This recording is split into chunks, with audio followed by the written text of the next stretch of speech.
distinction is where we have the freedom of choice. Otherwise, it's just one muddy, confused mumble jumble. And we just go, oh, like that, you know?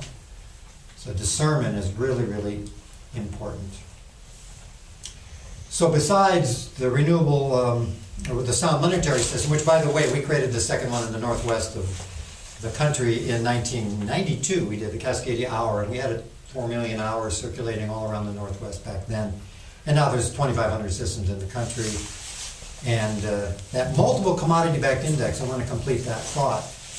After World War II, all the monetary systems of the world were disrupted. There wasn't any international trade systems going on. Everything was annihilated. There weren't computers back then or anything like that. So they instituted a multiple commodity-backed indexed instantly at the Bretton Woods Agreement, in which nations would balance their trade by generally apples for oranges, you know, whatever it was. That's how they balanced gold for whatever, oil, you know, whatever it was. That same kind of system with the internet today could be designed as a way that anybody could engage in a trade or an exchange that's just commodity for commodity, and use any type of currency they want to pay for it. That would be accepted.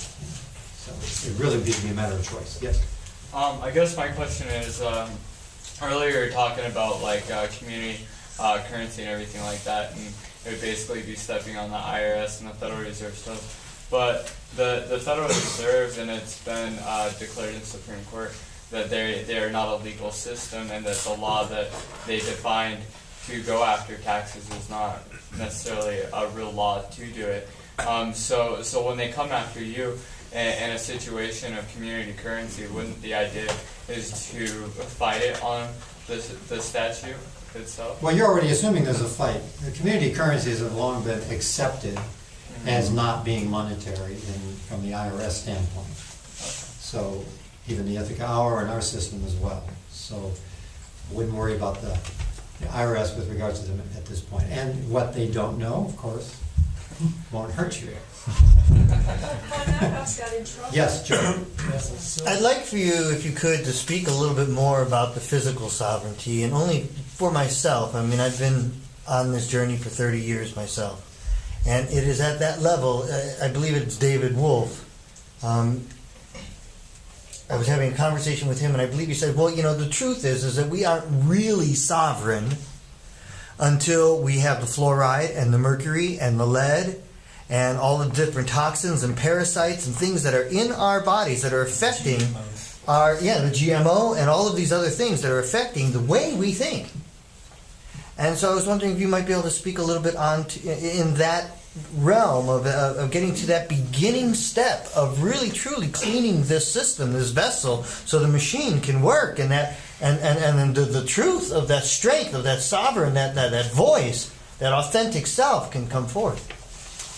So well stated, Joe, about the physical sovereignty. You got your health, you got everything, right? And wellness. And in reflection and looking at America today, and it is one of the primary things that keeps us from being effective, politically or any other way of our lives, is that we're drugged out to the max. And I mean, we're drugged out in pharmaceuticals, and we're drugged out recreationally. We are, as I'm referring to it now, the anesthetized culture.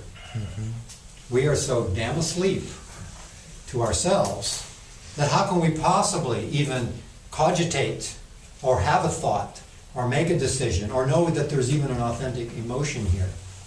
So what he's saying about physical sovereignty is not to be overlooked, is that it's very important that we focus some of our attention on making sure that we are functioning and operating in optimum health and wellness at whatever age we are. And granted, and we all go through things where we're not in balance and are dealing with certain things, and we have to deal with them in preferably alternative ways and holistic ways, because there are options out there for everything, but you got to have the open mind. But an anesthetized culture doesn't have an open mind.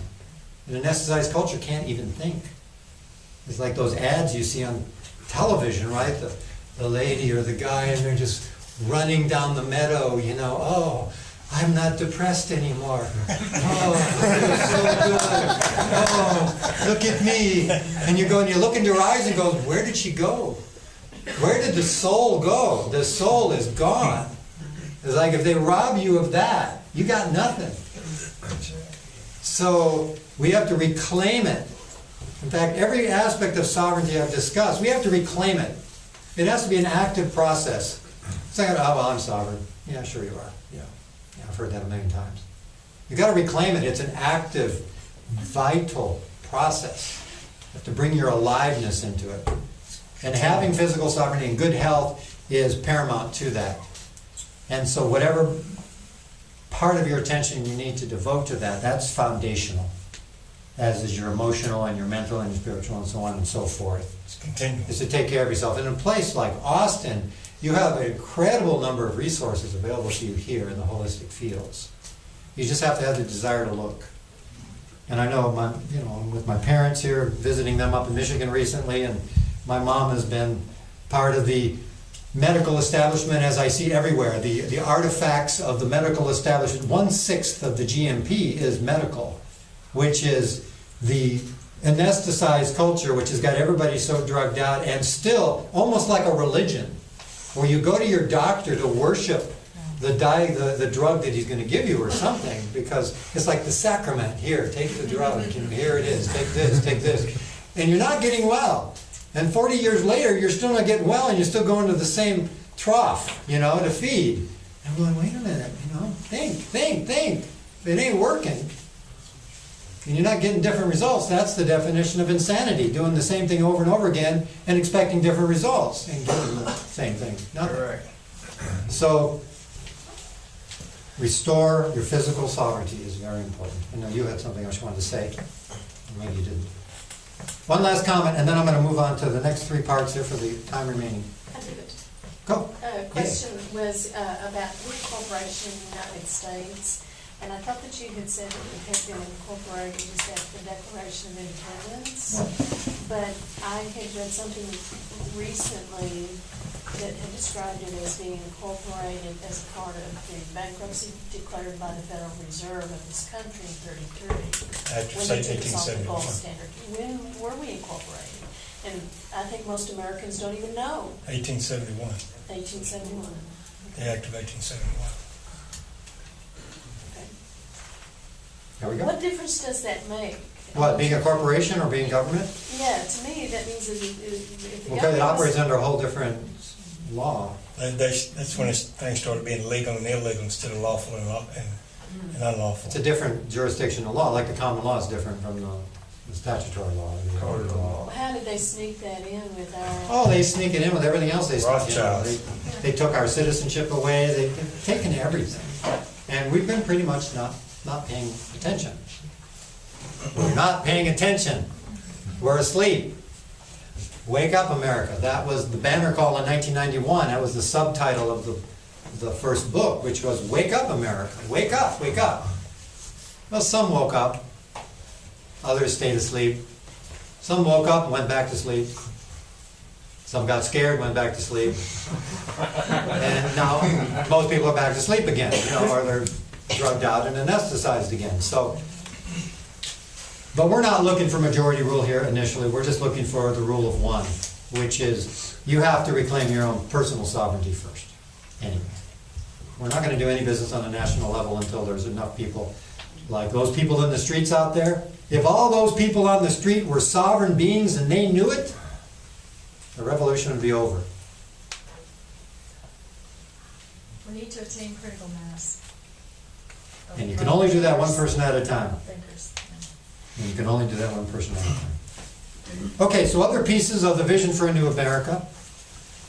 For more detail on the sovereignty process, and I titled it The Taboo of Sovereignty. I'm giving a seminar tomorrow, 4-hour seminar with more detail on the how-to on the external side of things. And they'll be having the class here tomorrow from 11 to 3. I think it's $35. And as you know, I'm rarely here in town. I don't know that I'll ever be back in Austin. But I have done these classes now for a lot of people for a long, long time. And I would love to have some of you, if not all of you, attend tomorrow as well. This is a free presentation today. You can, of course, make a donation if you'd like. pass a hat at the end of the thing, or there's some products over there. There's a few books, that's all the books and things that I have left there. The Global Sovereigns Handbook and the others, and there's some audio courses as well. So there's plenty of materials there that you can take home with if you're not there at the seminar tomorrow, or if you want to continue with study groups and things of that nature.